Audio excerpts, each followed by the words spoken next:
నమస్కారం అండి. ఇప్పుడు మనం వివాహ బంధం అనే ఒక చక్కటి కథను వినేద్దామండి. అమ్మకి సీరియస్గా ఉందని అన్నయ్య నుండి ఫోన్ రాగానే హుటాహుటిన ప్రయాణం అయింది మనస్విని. దాదాపు 7 ఏళ్ల తర్వాత ఇండియాకి. అది ఒంటరిగా వెళుతుంటే ఆమె మనసంతా వ్యాకులతతో నిండిపోయింది. అయిన వాళ్ళందరినీ వదిలేసి కెనడాలో ప్రశాంతంగా జీవిస్తున్న మనస్వినికి దగ్గర బంధువుల నుండి ఎన్నో శుభకార్యాలకి ఆహ్వానం అందినా ఇండియాకి వెళ్ళి మనసుని గాయపరిచే చేదు జ్ఞాపకాలని తిరగతోడడం ఇష్టం లేక ఆఫీసులో సెలవు దొరకలేదనో, పిల్లల పరీక్షలనో, ఒంట్లో నలతగా ఉందనో ఏదో ఒక కారణం చెబుతూ తప్పించుకుంటూ వచ్చింది. తేనెతుట్టెపై రాయి విసిరితే చెల్లాచెదరైన తేనెటీగల్లా మనసులో తిరుగాడుతున్న జ్ఞాపకాల ఉధృతికి ఉక్కిరిబిక్కిరవుతున్న ఆమె మనసు ఆమె ప్రమేయం లేకుండానే 10 ఏళ్ల వెనక్కి ప్రయాణం చేసింది. మనస్విని భువన్లది పెద్దలు కుదిర్చిన వివాహం. దాదాపు అన్ని విషయాల్లోనూ వాళ్ళిద్దరూ ఉత్తర దక్షిణ ధృవాల్లా ఉండేవాళ్ళు. మనస్వినిది ముక్కుసూటి ధోరణి. ఉన్నది ఉన్నట్లుగా మాట్లాడుతుంది. పొరపాటునైనా అబద్ధం చెప్పదు. మాయమర్మాలు లేని మనిషి. మనసులో ఒకటి పైకొకటి అన్నట్లుగా ఉండదు. అలాగే మనిషిని బట్టి మాట మార్చదామే. తన వాళ్ళైనా పరాయి వాళ్ళైనా ఒకే విధంగా ప్రవర్తిస్తుంది. ద్వంద్వ ప్రవృత్తిని ఎంతమాత్రమూ సహించలేని మనస్తత్వం ఆమెది. భువన్ విషయానికి వస్తే మనస్వినికి పూర్తి వ్యతిరేకమైన స్వభావం. ఎవరితోనూ మనసు విప్పి మాట్లాడలేడు. అతని మనసులో ఏముందో ఆ బ్రహ్మదేవుడు కూడా తెలుసుకోలేడు. అంతా దాపరికమే. పొరపాటు నోరు తెరిచి 4 మాటలు మాట్లాడాడంటే అందులో 3 అబద్ధాలే ఉంటాయి. అతనిలో ఉన్న మరో లక్షణం తనను అందరూ మంచివాడు అనుకోవాలన్న పిచ్చి తాపత్రయం. ఇక డబుల్ స్టాండర్డ్స్ విషయానికి వస్తే భువన్ గురించి ఎంత చెప్పినా తక్కువే. మచ్చుకు 2-3 సంఘటనలు. మల్టీనేషనల్ కంపెనీలో హెచ్ఆర్ మేనేజర్గా పనిచేస్తుంది కాబట్టి కంపెనీ ఉద్యోగులకి రెగ్యులర్గా ట్రైనింగ్ ప్రోగ్రాంలు, వర్క్షాపులు నిర్వహించడం మనస్వినికి కొట్టిన పిండి. ఆ అనుభవంతోనే తమ పాప భవ్య మొదటి పుట్టినరోజు వేడుకని ఎలా చేస్తే, ఎక్కడ చేస్తే బాగుంటుందోనంటూ భర్త పక్కనే కూర్చుని చర్చించబోయిన మనస్విని సగంలోనే ఆపేశాడు భువన్. చూడు మను, ఫంక్షన్ ఎలా జరపాలో నేను నిర్ణయిస్తాను. ఆడవాళ్ళ ప్లానింగ్ మీద నాకు నమ్మకం లేదు అంటున్న భువన్ మాటలకి హతాశురాలైంది మనస్విని. మా అక్క ఇది చక్కటి ప్లానింగ్. టూర్కైనా సరే, ఊళ్ళోని రెస్టారెంట్కైనా సరే అక్కయ్య పగడ్బందీగా ప్లాన్ చేస్తుంది అంటూ వాళ్ళ అక్కయ్య కమలని ఎప్పుడూ మెచ్చుకుంటూ ఉండే భర్త ఇప్పుడు ఇలా మాట్లాడుతుంటే ఆమెకి కొత్తగా ఉంది. అదే మాటని రెట్టించి అడిగింది. తను వేరు, నువ్వు వేరు. సంభాషణని అక్కడితో తుంచేసి బెడ్రూమ్లోకి వెళ్ళిపోయాడు భువన్. భర్త ధోరణికి ఆమె మనసు తీవ్రంగా గాయపడింది.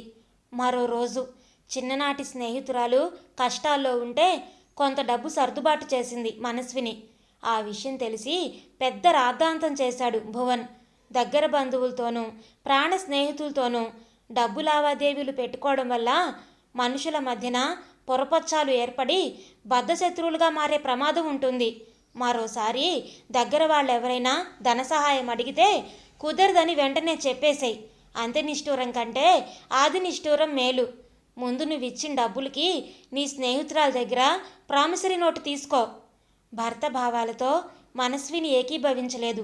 ప్రామిసరీ నోటు అడిగి ప్రాణ స్నేహితురాలి మనసు నొప్పించలేనని ఖండితంగా చెప్పింది. ఆమె ఆ డబ్బుని తిరిగిచ్చేసే స్థితిలో ఉంటే తప్పకుండా ఇస్తుందన్న నమ్మకం తనకుందని, ఒకవేళ ఆమె వాపసు ఇవ్వకపోయినా తన ఆ విషయానికి ఎక్కువ ప్రాముఖ్యతనివ్వనని, ఎందుకంటే అవసరంలో ఉన్న వాళ్ళని ఆదుకోవడం మనిషిగా తన ధర్మమని భావించి ఆ డబ్బుని ఆమెకి ఇచ్చానని గట్టిగా చెప్పడంతో అప్పటికి ఆ వాదన ఆగిపోయింది. ఆ తర్వాత 2 రోజులకి భువన్ ఆఫీస్ పని మీద ముంబైకి వెళ్ళిన మరుసటి రోజే అతని స్నేహితుడు సతీష్ భువన్ ఇంటికి వచ్చాడు. రెండన్నయ్య అంటూ సాదరంగా ఆహ్వానించింది మనస్విని. అతనితో మనస్వినికి బాగానే పరిచయం ఉండడం వలన టీ తాగుతూ ఇద్దరూ కాసేపు పిచ్చాపాటి మాట్లాడుకున్నారు. ఆయనతో ఏదైనా చెప్పాలా అన్నయ్య? టీ తాగడం పూర్తయ్యాక సతీష్ వెళ్ళబోతుంటే అడిగింది మనస్విని. అయ్యో మర్చిపోయాను చెల్లమ్మ. 10 రోజుల క్రిందట అవసరమై వాడి దగ్గర 25,000 అప్పుగా తీసుకున్నాను. ఇప్పుడు ఆ డబ్బుల్నిచ్చేందుకే వచ్చాను. పర్సులో నుండి డబ్బులు తీసి మనస్వినికి ఇచ్చాడు సతీష్. సమయానికి సాయం చేసినందుకు థ్యాంక్స్ చెప్పమ్మా వాడికి. భువన్ని ఎన్నో ఏళ్లుగా ఎరుగుతున్నాను. ఎప్పుడు అడిగినా కాదనకుండా డబ్బులు ఇస్తాడు. తీసుకున్న డబ్బుని తిరిగి ఇవ్వకుండా ఎంతోమంది ఎగ్గొట్టేసినా వాడి అలవాటు వాడిదే. వాళ్ళంటి వాళ్ళు చాలా అరుదమ్మా. వాడి మనసు బంగారం చెల్లెమ్మా. సతీష్ వెళ్ళిపోయినా చాలాసేపు ఆలోచిస్తూ అలాగే హాల్లో కూర్చుండిపోయింది మనస్విని.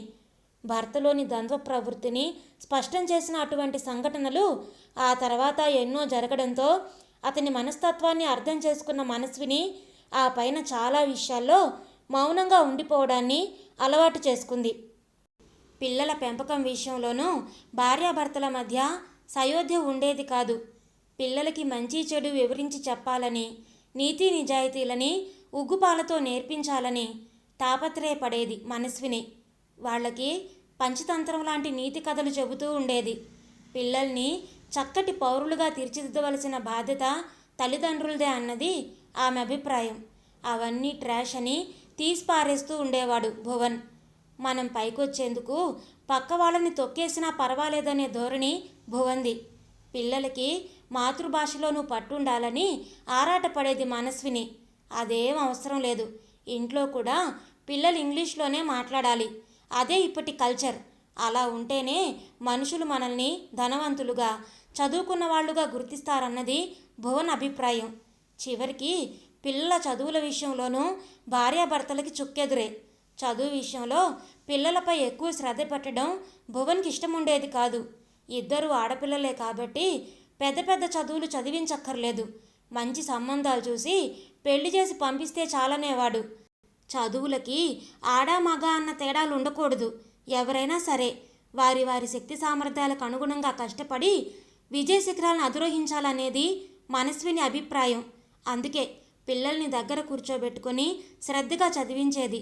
తను చెప్పలేని సబ్జెక్టులకి ట్యూషన్స్ పెట్టించింది. ఆ విషయం మీద భువన్ పెద్ద రాద్ధాంతమే చేశాడు. పిల్లల్ని ఫ్రీగా వదిలేయక ఈ ట్యూషన్స్ అవి ఎందుకంటూ భార్యతో గొడవ పడేవాడు. తన అభీష్టానికి వ్యతిరేకంగా ట్యూషన్స్లో చేర్పించింది కాబట్టి పిల్లల ఫీజులు కట్టడంలో కానీ, ట్యూషన్స్కి వాళ్ళని డ్రాప్ చేయడంలో కానీ తను సాయం చేయనని ఖచ్చితంగా చెప్పేవాడు. ఇలా చెప్పుకుంటూ పోతే ఎన్నో. ఇవన్నీ ఒక ఎత్తైతే ఎవరైనా అతన్ని పొగుడుతూ మాట్లాడితే చాలు పొంగిపోయి వాళ్ళ కోసం ఏదైనా సరే చేసేందుకు సిద్ధపడే భువన్ మనస్తత్వం మరో ఎత్తు. అతనికున్న ఈ గుణం వలన మనస్విని ఎన్నో ఇబ్బందులకు గురైంది. చివరికి ఆ గుణమే వాళ్ళిద్దరినీ విడదీసింది. Madam, would you like to have tea or coffee అన్న ఎయిర్ హోస్టెస్ మాటలకి గతం నుండి బయటపడ్డ Manasvini 1 cup tea with lemon please అని చెప్పి మళ్ళీ ఆలోచనల్లోకి జారుకుంది. మనస్విని వాళ్ళ ఎదురు ఫ్లాట్లో ఉండే రోహిణి చెల్లి రంజని ఎక్కువ సమయం మనస్విని వాళ్ళ ఫ్లాట్లోనే గడిపేది. అక్క, ఏం చేస్తున్నావు అంటూ నేరుగా వంటింట్లోకైనా బెడ్రూమ్లోకైనా చొరవగా వచ్చేసి ఆపకుండా కబుర్లు చెబుతూ ఉండేది రంజని. మొదట్లో బాగానే అనిపించినా పోను పోను ఆమె మాటల్లో దొర్లేవన్నీ అబద్ధాలు, అతిశయోక్తులే అన్న విషయాన్ని గమనించిన మనస్విని రంజనికి దూరంగా మసులుకోవడం మొదలెట్టింది. భువన్ మాత్రం రంజని కబుర్లంటే చెవి కోసుకునేవాడు. రంజన్ ఎప్పుడొస్తుందా అని ఎదురు చూస్తూ ఉండేవాడు కూడా. భువన్ వైపు అడ్మైరింగ్గా చూసేది రంజని. రోజుకొక్కసారైనా wow, you are a genius అంటూ ఉండేది. వెంటనే తనంత గొప్పవాడు లేడన్నట్టుగా కాలర్ ఎగరేసేవాడు భువన్. భువన్ వేసుకున్న ప్రతి డ్రెస్ని అదే పనిగా పొగిడేది రంజని. భువన్జీ, మీకు ఈ గ్రే షర్టు బాగా సూట్ అయిందండి అనేది ఒకసారి. ఈ బ్లూ సూట్లో అచ్చం మహేష్ బాబులా ఉన్నారండి అనేది ఇంకోసారి. రంజని అలా తనని పొగిడినప్పుడల్లా భువన్ ఛాతీ పెద్దదయ్యేది. అతని మొహమంతా విశాలంగా నవ్వు పరుచుకునేది. ఒకరోజు రాత్రి పిల్లలతో కలిసి భోంచేస్తూ ఉండగా, నీకు రంజనిలా చక్కగా మాట్లాడడం, ఎదుటి మనిషికి నచ్చేట్టుగా ప్రవర్తించడం చేతకావు. తనను చూసైనా నేర్చుకోకూడదు అన్నాడు భువన్. విస్మయంగా చూసింది మనస్విని. కార్పొరేట్ సెక్టార్లో హెచ్ఆర్ మేనేజర్గా పనిచేస్తున్న తనకి మాట్లాడడం చేతకాదండమే కాకుండా 5 ఏళ్లు చదివినా డిగ్రీ పాస్ అవ్వలేక చదువుకి స్వస్తి చెప్పేసి టీవీలో సీరియల్స్ చూస్తూ పోచుకోలు కబుర్లు చెబుతూ బ్రతికేస్తున్న రంజన్ లాంటి అమ్మాయితో తనని పోల్చడం బొత్తిగా నచ్చలేదు మనస్వినికి. అయినా తిరిగి ఏమీ అనకుండా మౌనంగా ఉండిపోయింది. ఆ వేళ 2 మీటింగ్లు పోస్ట్పోన్ అవడంతో పిల్లలు స్కూల్ నుండి తిరిగొచ్చే లోపే తన ఇంటికి చేరుకొని వాళ్ళని సర్ప్రైజ్ చేద్దామన్న ఆలోచనతో ఆఫీస్ నుండి త్వరగా బయలుదేరింది మనస్విని. దారిలో పిల్లలకి ఇష్టమైన చాక్లెట్ కేకు, సమోసాలని కొనుక్కొని ఫ్లాట్కి చేరుకొని తన వద్దనున్న కీస్తో తలుపులు తెరిచి ఇంట్లోకి వెళ్ళింది.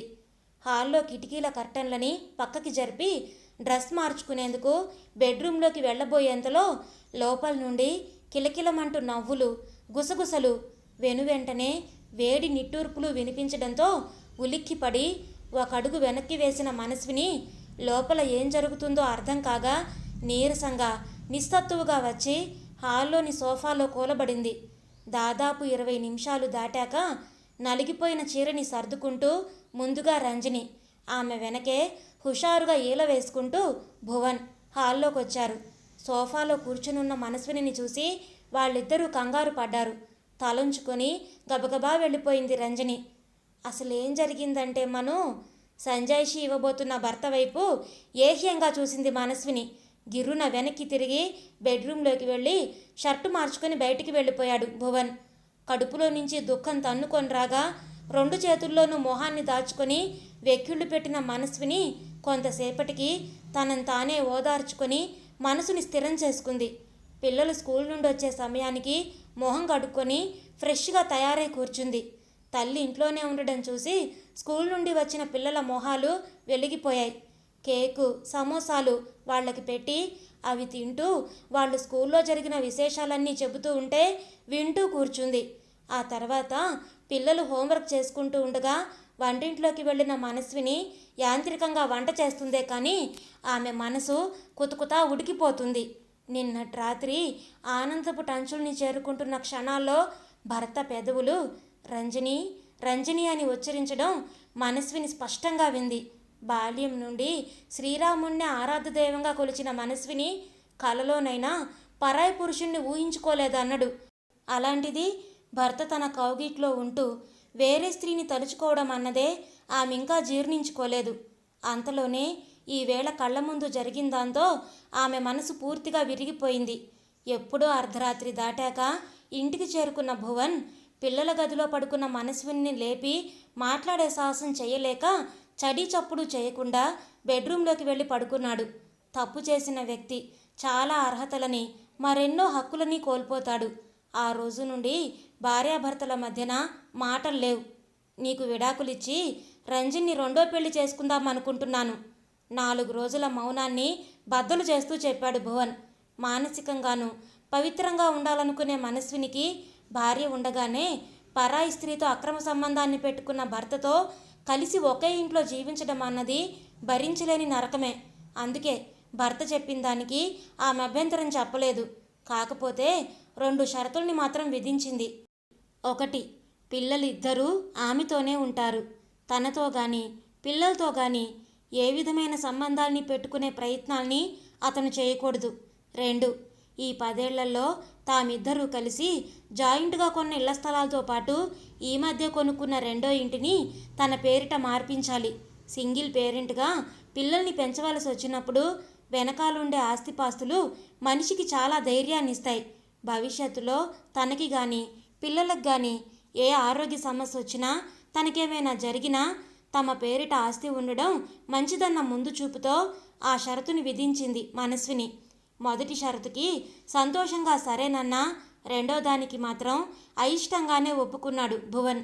అయితే రంజని మోజులో ఉన్న భువన్కి భార్య ఎక్కువ రాద్ధాంతం చేయకుండా విడాకులకి ఒప్పుకోవడం చాలా సంతోషాన్ని ఇచ్చిందనే చెప్పొచ్చు.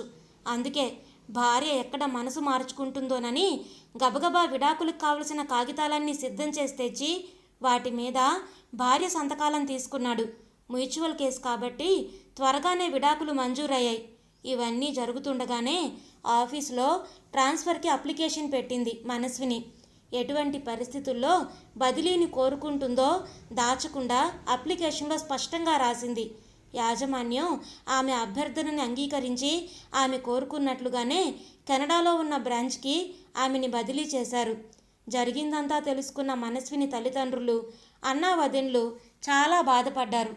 తమతో ముందుగా ఒక్క మాటన్నా చెప్పనందుకు నొచ్చుకున్న ఆమె నిర్ణయాన్ని మాత్రం వాళ్ళెవరూ తప్పుపట్టలేదు.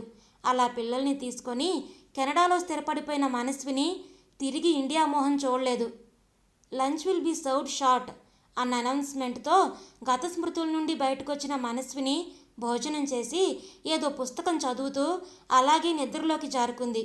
ఎయిర్పోర్ట్లో మనస్విని రిసీవ్ చేసుకునేందుకు ఆమె అన్నా వదిన్లు పిల్లల్ని తీసుకొని వచ్చారు. చాలా ఏళ్లకి తన వాళ్ళందరినీ చూసిన మనస్వినికి కళ్ళల్లో నీళ్లు తిరిగాయి. ఓదార్పుగా మనస్విని దగ్గరికి తీసుకుంది ఆమె వదిన శ్రీలత. వయసులో వాళ్ళిద్దరికీ తేడా 2 ఏళ్లే కావడం వల్ల ఇద్దరి మధ్య మంచి స్నేహం ఉంది.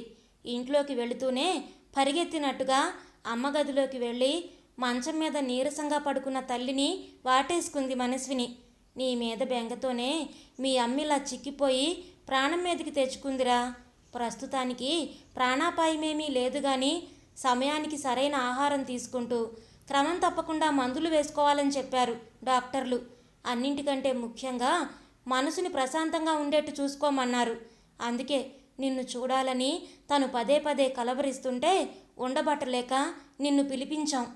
ప్రేమగా కూతురు తల నిమిరి చెప్పాడు తల్లి పక్కనే కూర్చున్న తండ్రి. అమ్మా, అక్క నేను పిల్లలు చాలా సంతోషంగా ఉన్నాం. నిజం చెప్తున్నానమ్మా, నన్ను నమ్ము. నీతి నియమాలని నాకు ఉగ్గుపాలతో నేర్పించావు నువ్వు. వాటన్నింటినీ గాలి కదులేసిన వ్యక్తితో విడిపోయాక నేనిప్పుడు హాయిగా ప్రశాంతంగా జీవిస్తున్నాను. నువ్వు అనవసరంగా నాపై బెంగ పెట్టుకొని నీ ఆరోగ్యం పాడు చేసుకున్నావంటే నా మీద ఒట్టే. తల్లి చేతులు పట్టుకొని ఆర్ద్రంగా చెప్పింది మనస్విని. ఆ తల్లి హృదయం కూతురి మాటలకి కాస్త తేటపడింది. ఆత్మీయుల సమక్షంలో వారం రోజులు ఇట్టే గడిచిపోయాయి. వాళ్ల మాటల్లో వద్దన్న మనస్వినికి భువన్ గురించిన వివరాలు వినిపిస్తూనే ఉన్నాయి. వాడి రెండో పెళ్ళాం వాణ్ణి కూర్చోనివ్వదు, నుంచోనివ్వదట. దాంది పెద్ద నోరట. నీకింత అన్యాయం చేసినందుకు వాడికి తగిన శాస్తి జరిగిందిలే. ఇప్పుడు రెండో పెళ్ళాం నోటికి జడిసి కుక్కిన పేనల్లే పడుంటున్నాడట. వాళ్ళ వ్యవహారాన్ని మీ అన్నయ్య ఒకమారు స్వయంగా చూశాట, ఏదో షాపింగ్ కాంప్లెక్స్లో. తల్లి మాటలకి అవునన్నట్టుగా తలూపాడు మనస్విని అన్నయ్య. భువన్ గురించిన విషయాలపై మనస్విని ఏమాత్రం ఆసక్తి చూపించలేదు. ఒకసారి వద్దనుకొని విడిపోయిన తర్వాత ఆ మనిషిని తలుచుకోవడంలో అర్థం లేదన్నది ఆమె ఉద్దేశం. తిరుగు ప్రయాణం 2 రోజుల్లోకి వచ్చేసింది. పిల్లల కోసం బట్టలు కొనాలని మనస్విని తీసుకొని ఆమె అన్నా వదిన్లు మాల్కి వెళ్ళారు. ఎస్కలేటర్ మీద 3వ ఫ్లోర్కి చేరుకుంటూ ఉండగా పైనుండి పెద్దగా మాటలు వినిపిస్తూ ఉంటే పైకి చూశారంతా. మిమ్మల్నే, అలా దిక్కులు చూడకపోతే ఈ చంటిదాన్ని చేయి పట్టుకోకూడదు. ఆ పిల్లగాని కింద పడిందంటే మీ వీపు చీరేస్తా. ఏమనుకుంటున్నారు? ఎరక్క చేసుకున్నాను బాబు ఈ దేభ్యం మొహాన్ని. నలిగిపోయిన ప్యాంటు షర్టు వేసుకున్న ఆ వ్యక్తి 2 చేతుల్లోనూ షాపింగ్ చేసిన సంచులున్నాయి. ఆవిడ చేతులు ఖాళీగా ఉంచుకొని అప్పుడప్పుడు సుతారంగా బయట సర్దుకోవడం లేదా మెళ్ళో గొలుసుల్ని సవరించుకోవడం చేస్తూ మధ్య మధ్యలో అతన్ని గదమాయిస్తుంది.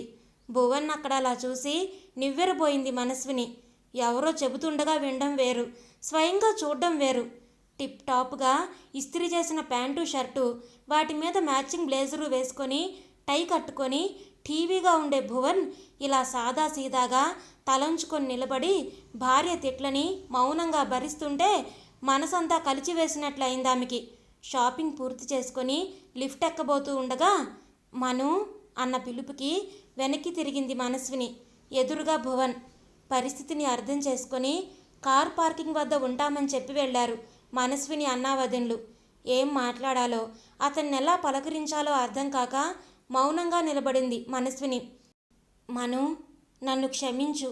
నీకు చేసిన అన్యాయానికి తగిన శిక్షనే అనుభవిస్తున్నాను. రంజనితో పెళ్లి జరిగిన 10 రోజులకే తనకి నీకు మధ్య తేడా నాకు స్పష్టంగా తెలిసొచ్చింది. తాగుబోతు తండ్రి తనకి పెళ్లి చేయలేడని, స్వయంగా తనే రంగంలోకి దిగితే కానీ తన పెళ్లి జరగదని తెలివిగా నన్ను ట్రాప్ చేసిన రంజనికి నా చేతిలోని అధికారాలన్నింటినీ లాక్కోవడానికి ఎక్కువ సమయం పట్టలేదు. మన మధ్య కేవలం అభిప్రాయ భేదాలు మాత్రమే ఉండేవి. కానీ రంజని నా జీవితంలోకి వచ్చాక నాకంటూ అభిప్రాయాలే లేకుండా పోయాయి. చావలేక బ్రతకలేక ఇలా ఈడుస్తున్నాను. నిరాసక్తిగా వింటూ ఉండిపోయింది మనస్విని. ఏమండోయ్, ఎక్కడ తెచ్చారు? ఈ పిల్లదానికి తినేందుకేవో కావాలిట, కొనిచ్చి చావండి. దూరం నుండి ఉరుములా వినిపించిన భార్య కేకకి ఉలిక్కిపడిన భువన్, ఇదిగో వస్తున్నా అంటూ పరిగెత్తుకుని వెళ్ళాడు. రంజనితో ఎన్నో విధాలుగా సర్దుకుపోతున్న నేను ఆనాడు నీతో 1-2 విషయాల్లోనే నా సర్దుకొని ఉంటే మన వివాహ బంధం అంత సులభంగా తెగిపోయేది కాదేమో మను. వెళుతూ వెళుతూ అతనన్న మాటలు చెవుల్లో గింగురుమంటుంటే చేతులు కాలేక ఆకులు పట్టుకోవడం వలన ప్రయోజనం ఏముంటుంది అనుకుంది మనస్విని నిర్వేదంగా. ఇదండి ఈరోజు కథ. మీకు నచ్చిందా? నచ్చితే లైక్ చేయండి, షేర్ చేయండి. అలాగే మీ విలువైన అభిప్రాయాలను కామెంట్స్లో తప్పకుండా తెలియచేయండి. ఇలాంటి మరెన్నో మంచి మంచి కథలు వినడానికి మన ఛానల్ని తప్పకుండా సబ్స్క్రైబ్ చేసుకోండి. మరొక మంచి కథతో మళ్ళీ కలుద్దాం. అప్పటి వరకు ఉంటానండి.